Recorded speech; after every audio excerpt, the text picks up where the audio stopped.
Hello to my beautiful women out there, or men if you're listening in to learn. That's great too. Today, we are going to talk about the roller coaster we call hormones. Some days we're nurturing and ready to take on the world, and other days you get to the store. Here's a simple example, and you see that somebody double parked, and you're like, seriously? Suddenly, it's just not about a parking spot. It's proof that the universe is conspiring against you. Okay, maybe that's a bit dramatic, but that's how it can feel sometimes, right? Or maybe it's as simple as who put the spoon in the wrong drawer again? And why am I so irritated about it? Sound familiar? That is the beauty and complexity of being a woman. And I love the word woman. When I think of it, I think of womb. And when I think of womb, I think of the ability to create. And we'll talk about that more down into the podcast. But, even for myself, I've had a hysterectomy, but my hormones surge because I have my ovaries, and that is what releases the majority of our hormones. So I still consider myself, even though I can't bear children or never have had kids, I have a womb as a woman. And what I think of that again is that ability to create. Men can create too, of course, but you'll see where I'm going with this. Getting back on track, our cycles affect everything: our mood, energy, relationships, and even how we connect with people we love most. So let's dive into how your menstrual cycle is your superpower, how to work with it instead of against it, and why understanding men's testosterone isn't just for them, it's for all of us. Because whether you're navigating life with a husband, a partner, sons, or even just the guys in your workplace, hormones are a game changer for relationships, love, and family. Welcome back to Off Limits. It's Off Limits. Still working on the jingle, ladies. Let me know what you think. Off Limits, the podcast where love, biology, and humor collide. I'm your host, Ellen Roars. You can call me Ella. And today we're tackling two big topics: how to embrace your cycle as a roadmap for success and connection, and how to support the men in your life so they can thrive too. Whether you're here to understand yourself better, help your sons or husband, or just learn something new, you are in the right place. Let's get into it. All right, embracing our cycle. It is truly our superpower. Let's get real about our menstrual cycle. It's not just something to deal with, it's a built in blueprint for understanding our body, our moods, and even our productivity or productivity. I don't know why I said it that way. I will say, ladies, and maybe if there's guys listening, I'm sorry, this might be TMI, but I am in my mensy phase right now. And how do I know? Since I don't bleed anymore, or I don't get the actual menstruation because my uterus is gone. Um, I still get the lovely acne even at 43. I'm like, what? Acne on my neck, my chin. I'm like, this is insane. I'm naturally a little oilier. I have to use a lot more dry shampoo, and the list goes on. But where I really notice it is more of the irritability, and also something that might happen on a normal day that wouldn't normally affect me. On this type of day, it affects me more. And I'll even say when I'm recording this podcast, I've had a few bloopers, and normally I would just kind of push through, but I'm getting irritable and then I'll stop it. So this is literally my fourth time recording. I'm going to just go with it. So whatever you hear, I'm just kind of putting that out there, right? Okay, so circling back, this blueprint that we have, understanding our body, our mood, and productivity. um, they are all ways to support our hormones to make every phase, or there are plenty of ways to make all of these phases work for us. So let's break it down. Really, the four phases of our cycle. Roughly, we can say anywhere from 28, some are all the way up to 30 plus days. Oh my goodness, I'm sorry if that's you. But most of the time, most of us ladies are 28 days. And in those 28 days, there's four phases. So that first being the menstrual phase, where we are actually having the menstruation or the period, you'll hear it as. And then the second phase is that follicular phase, roughly days 6 to 14, plus or minus a couple days, depending on you. The third is the ovulatory phase. Now, this is my favorite type. I mean, of course, I like the follicular phase towards the end of it. And that ovulation phase is my absolute best time where I am top peak. And all of us are going to feel that way. And then the final phase is that luteal phase. And now, of course, you also hear that as the PMS phase or premenstrual, and that's where you might need a little more patience and kindness. So let's break them down, and we'll really focus on the ovulation phase because why I love that phase is one, it's when we're feeling a little more frisky and wanting a little more attention from our men in our lives. It's also the time where we're most creative and we have a lot more connection, even with girlfriends, people in general, right? We are in that mood to bond and we're feeling creative and just it's our golden window. So let me take it back to the menses phase and really say what's happening. So think of the simplest way for me to say is estrogen is our golden magic pill, I guess you could say, whereas testosterone is men. So us women thrive on estrogen.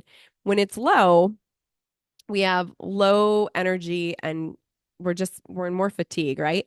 So we're also lacking the progesterone. So progesterone is dropping at its lowest point, and that's kind of where the moodiness or the feelings of sadness might come in. The oxytocin, even in us, there's minimal activity there, and that makes it harder to emotionally connect. Our testosterone is very low. So the other key point for us ladies is when you want to be intimate with a man, you want estrogen and a little bit of testosterone really creates that drive and motivation. So we do have it as well. But in that menstrual phase, roughly 1 to 5 days, I know some of you have longer days. I'm so sorry if that's you. You really want to give yourself rest and support and just be patient with yourself. If you're having cravings, lean into them. It's not going to kill you to have a little salt. Maybe you need some chips or chocolate. Whatever it is, allow yourself to kind of give into that a bit. It's okay. And this is the time too to say to your kids, to your husband, to your friends, you know what? I just need to go within a bit more. I need a bit more me time and just communicate that because I think it's really important. And they'll understand it as well. If you can just say, you know what? I'm in my menstrual phase right now. I just need a little more TLC, whether it's from your partners, your loved ones, or just you give that to yourself. So there we go. Phase one, the menses. All right, now as we get into day 6 plus, we're in the follicular phase. And this is where we're starting to have a little more energy, more engagement. The estrogen is rising steadily, leading to increased energy, optimism, and mental clarity. So I love this. I can absolutely feel when I'm in the follicular phase. Your progesterone is still a little bit low, and this is allowing your estrogen to really dominate and boost creativity and focus. So I will say when I'm in that follicular phase, I am getting more keen on creativity, absolutely able to be more productive with work, any project I'm working on. Your oxytocin is also up, gradually increasing. So you're going to have that desire to be more socially engaged, have more bonding, whether it's girlfriends. For me being single, those are the days that I want to go on a date. Those are the days I feel sexy. Those are the days that I just feel more kind of gregarious. And you'll also see during this follicular phase. So again, estrogen is rising, progesterone is still kind of low, oxytocin is going up, and your testosterone is peaking more towards the end of the phase. But that is where that libido is coming in, the libido and the confidence. So I find myself it's funny. I can see even if you're married, you're probably like, you know what, I'm going to shave my legs today. Go shave those legs, take a hot bubble bath. I know it's not probably quite that simple, but you're going to find that you're a bit more in the mood. This is the phase of growth and renewal. So women always usually feel their best during this time and are much more open to new ideas and experiences. So I guess I can't say that's everyone, but most women. All right, so now we're getting to the ovulation phase. Ovulatory phase is roughly 15 to 18. I know for me, this is what the books will tell you, but I'm actually about um, anywhere from 12 to 16 days is my peak for ovulation.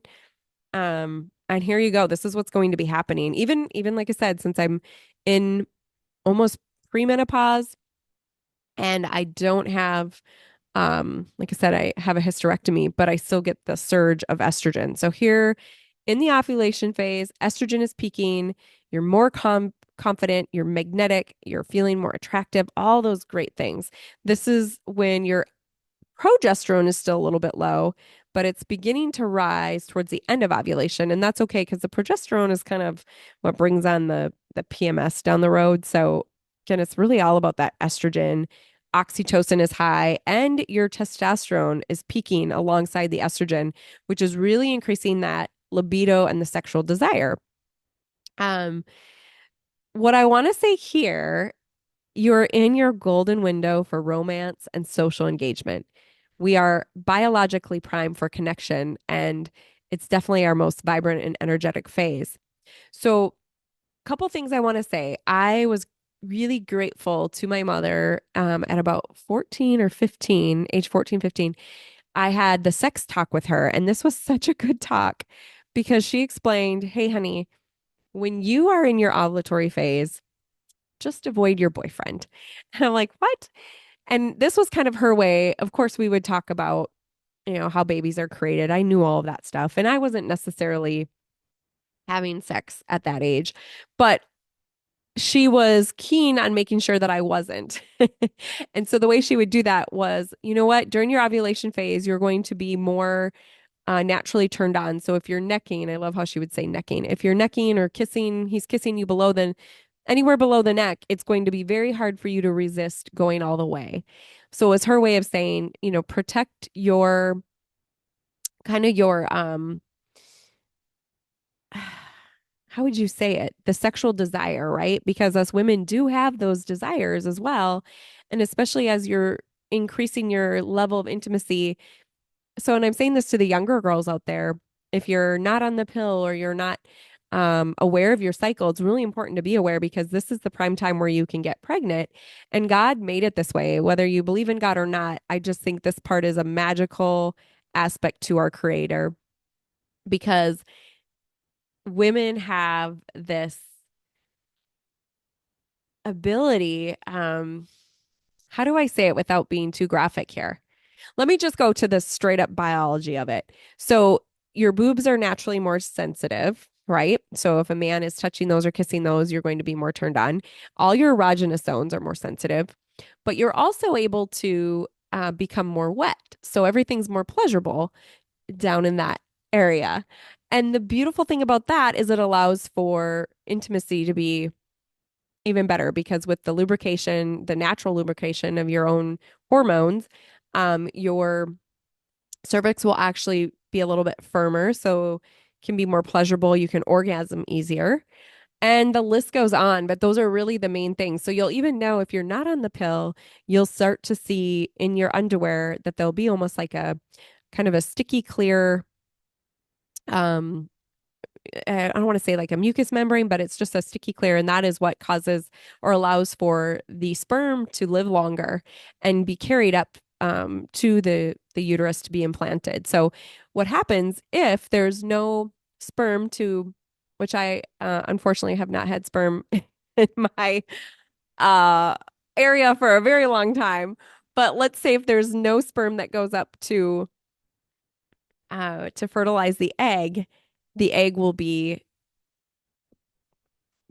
gotten rid of, right? And that's when the menstruation happens. So, if I can just kind of reiterate what's going on, lots of hormones here during this time, and it's all to allow for the magic of a baby to be created if that's what you want. And if you don't want it, it's very important to be aware of what's going on so you can avoid it, whether you're using condoms, birth control, or natural family planning and abstinence. Um, and if you're, you know what, you're not worried about that, you're married and you can just enjoy that beautiful intimacy during this time, you're going to find that you're going to love it. And it is your peak connection. So, and not just talking about sex, we can go again back to the ability to connect with friends, family. You naturally feel more willing to bond because you're just in this good vibration of hormones. It's like the good vibration. Who is that? Beach Boys, I want to say. All right. Enough about the ovulation phase. Can you tell it's my favorite? I could go on and on. There's so much that I love to this. So, last and final phase before you get back to menstruation is the luteal phase. So, roughly 9 to 28 days. And again, this is all plus or minus because we're all so different. But this is where we're needing some patience and kindness again. So, the estrogen begins to drop. leading to lower energy and potential mood swings. So here's where you'll hear somebody say, "Oh, I'm PMSing."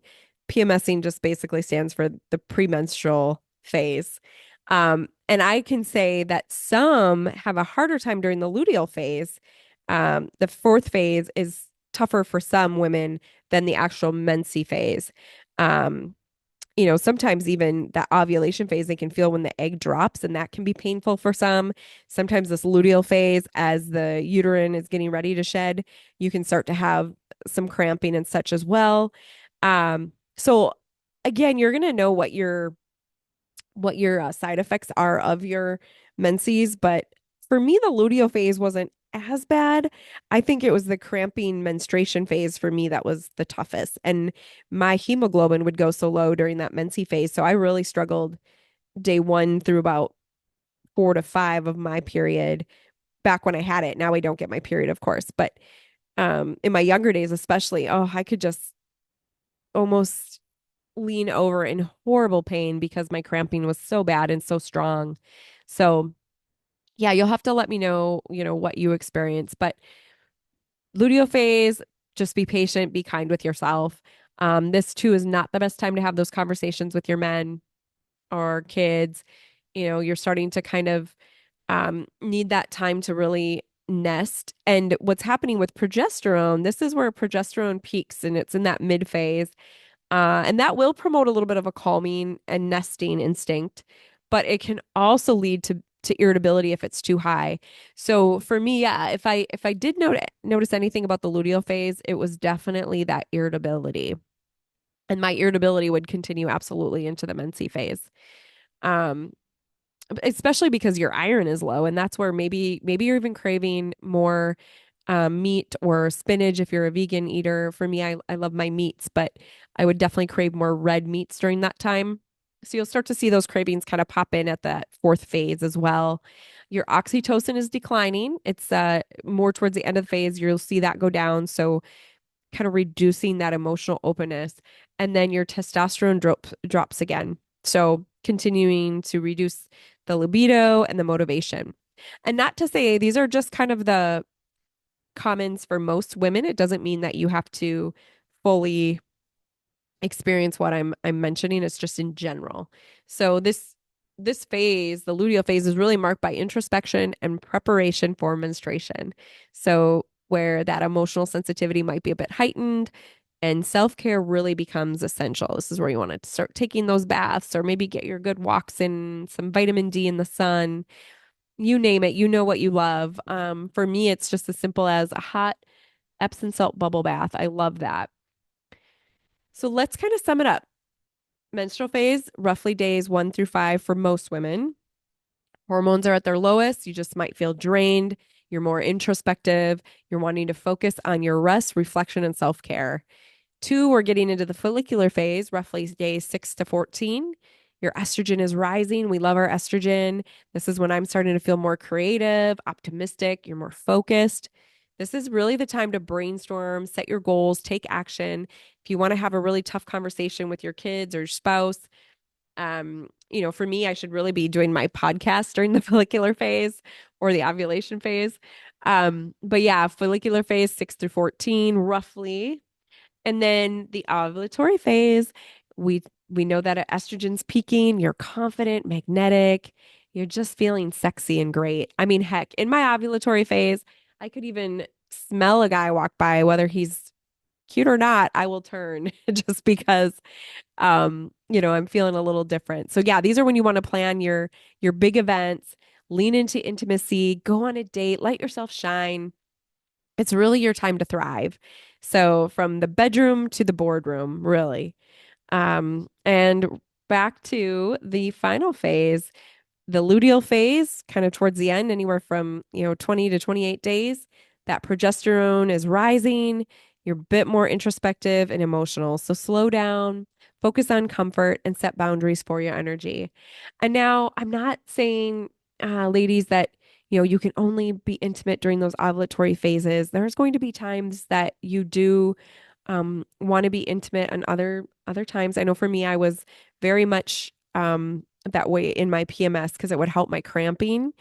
And yeah, you're going to know your body best, but I'm just kind of giving you the main do's and don'ts, right? Not even do's and don'ts. I don't like to say that because there's nothing you can't do. But there's just times to embrace it. All right, so that is us. We sound complex, right?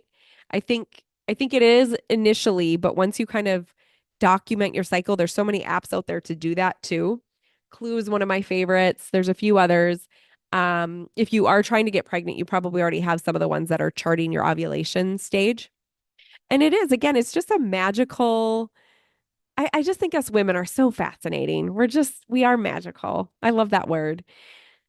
And so are men. So we're going to get into men now. So how can women help men and build their testosterone? Because, like I said, estrogen is important for us women, testosterone is for the men. So, ladies, here's the thing. Just like our hormones impact us, testosterone has a huge effect on the men that we care about. So, when their testosterone is healthy, you'll see that they're confident, they're energetic, and they're engaged. That's when they're going to want to chase you around the bedroom. And you know what?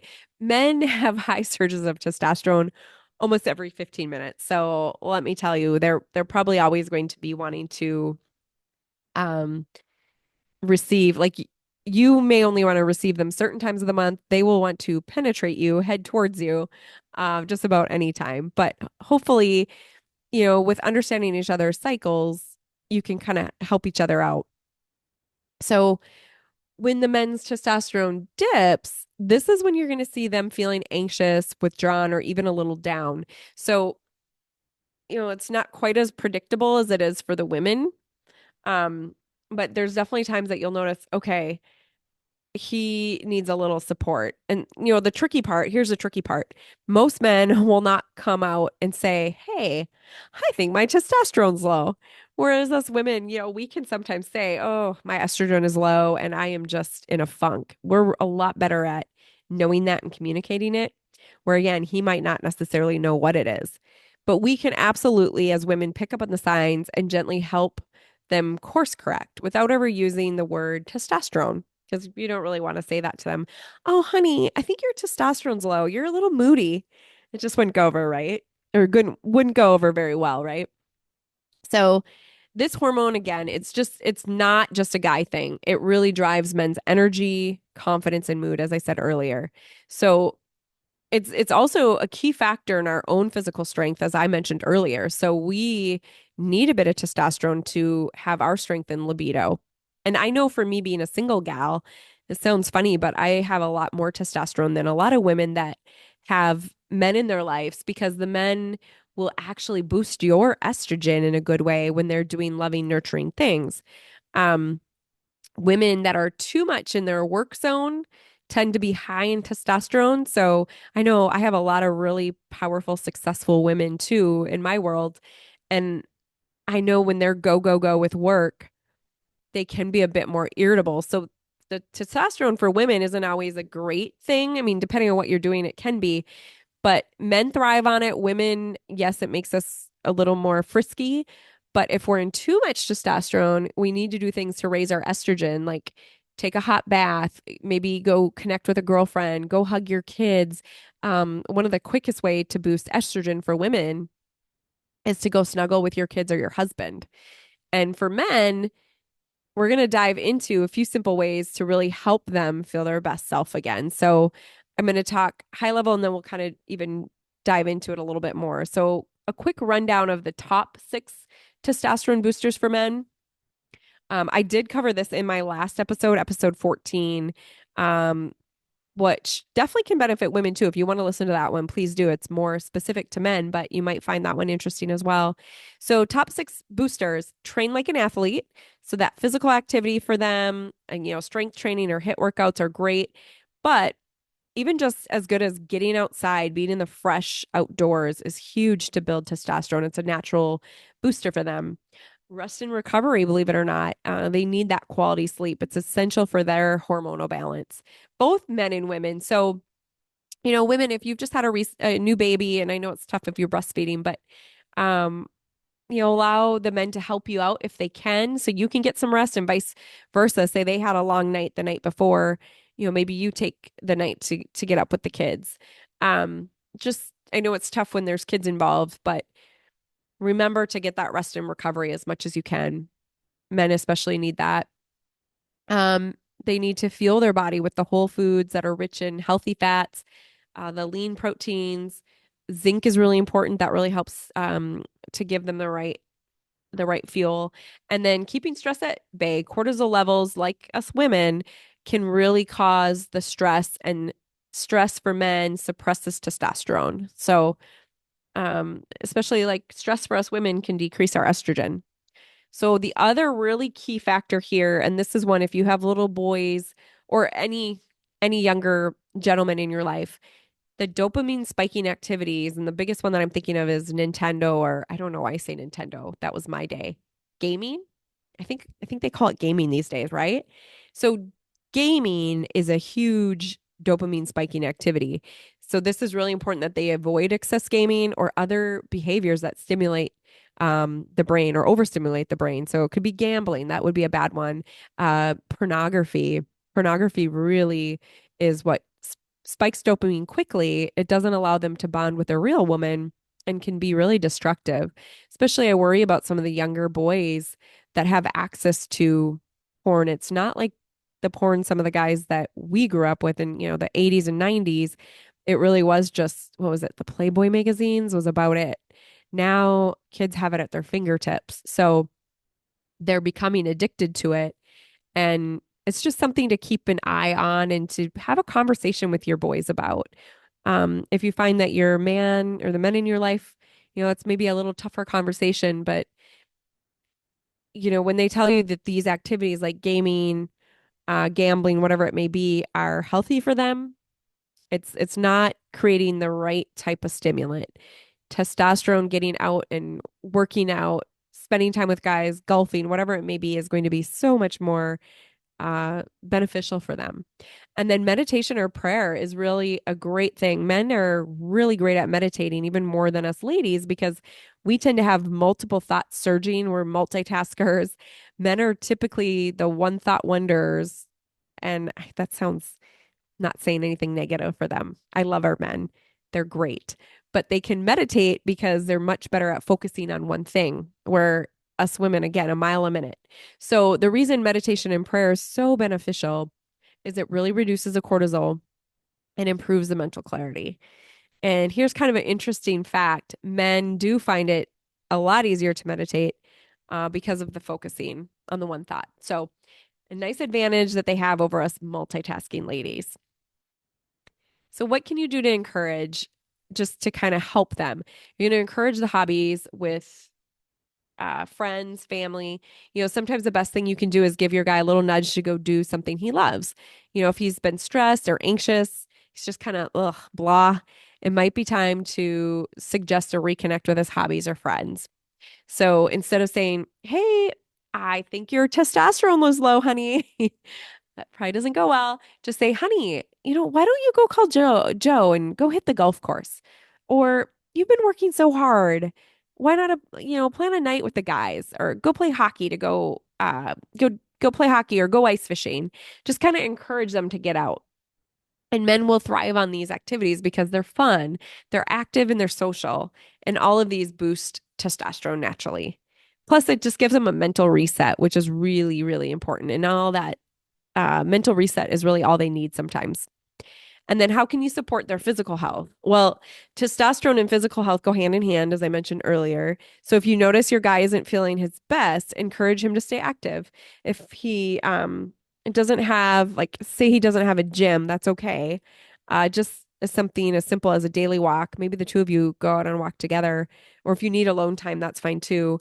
Encourage him to go play a sport, or you can even just lift weights in the basement. Whatever works is great. It's all going to spike his mood and his energy.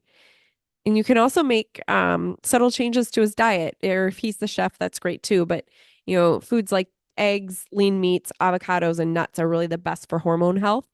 And if he's kind of burning the candle at both ends, remind him to get a good night's sleep. Sleep is when testosterone is replenished. So none of those late night Netflix marathons or gaming, that's really not going to help him at all. Those will need to take the back seat. Then managing stress. How can you help a man manage stress? So stress is a absolute testosterone killer. If your man has been dealing with work stress or other pressures, help him find ways to decompress. So this could be as simple as encouraging a hobby, suggesting a weekend getaway for the two of you, or even just sitting down to talk about what's on his mind. Men don't always like to talk, but um you can offer it and say, "Hey, I'm here to listen." Or maybe it's just not even about talking. Maybe you're just sitting on the couch together, snuggling if you guys are physical touch people. Find out what his love languages are and just see if you can kind of put him at ease. And really, the other thing, sometimes it's just as simple as giving him some space to relax and unwind. I know one of the biggest things I'll say for me in my dating world is if I've spent a little too much time with a gentleman, I like to kind of give him that space to chase again or to rejuvenate his own testosterone because if he's been around me a bit too much, I've got a lot of that female estrogen surging and sometimes just a little time to really think for them and recharge their testosterone is good. So maybe it's as simple as him taking some time to tinker in the garage or go on a solo drive or listen to some music or even just watch a game in peace. So let him know that you are on his team and you support his need to recharge. And then I would say the last bit would be that patience and encouragement. So they thrive on positive feedback. They're actually simpler than we think. So if your guy is feeling down or less confident, a little encouragement really goes a long way. Saying things like, "Oh, you've been working so hard and I'm really proud of you." Or "You're such a great dad, you're such a great partner. You make me feel so appreciated and motivated." When they do the little task that you're really wanting, and I'll say men um don't always realize how it's those simple tasks for us that really make us feel good. So the more you can encourage him for those simple tasks, the more that he'll do them. The episode 14 video that I did, I mentioned that to men. It's like, hey, for your lady in your life, it is those simple things that really make all the difference in the world for us. And so they're very similar to that. It's just a simple thank you, a simple appreciation, and acknowledgement goes so far. So a little pro tip to think about, I want us to all think of this as a team effort. And I haven't been fortunate enough yet to meet my Mr. Right. I know he's out there. So I think the hormones for me surging on a monthly basis are a lot easier to manage when it's just me without kids, without a husband around. Um, but for you that has the joy of having a man in your life, think of it as a team effort and tell them that too. It's just like we have our hormonal ups and downs. Men go through phases too. But when we can encourage healthy habits for each other and supporting each other in a small, thoughtful way or in small, thoughtful ways, we can really, really help the men in our lives. And the more, the men in our lives are happy too, it just really benefits everyone. Everyone is happier, including you, including us all around. So I would say that's a wrap, my lovely ladies. Here we go, though. Remember, your cycle is your superpower, and understanding hormones, both yours and his, is a game changer for life and love. So if you found this podcast helpful or this episode specifically, hit subscribe, share it with someone who needs to hear it, whether it's a son, maybe it's a younger daughter, friend. Let's keep this conversation going. And until next time, I'm Elle, and this is Off Limits. Sending you so much love, and I can't wait for our next time together.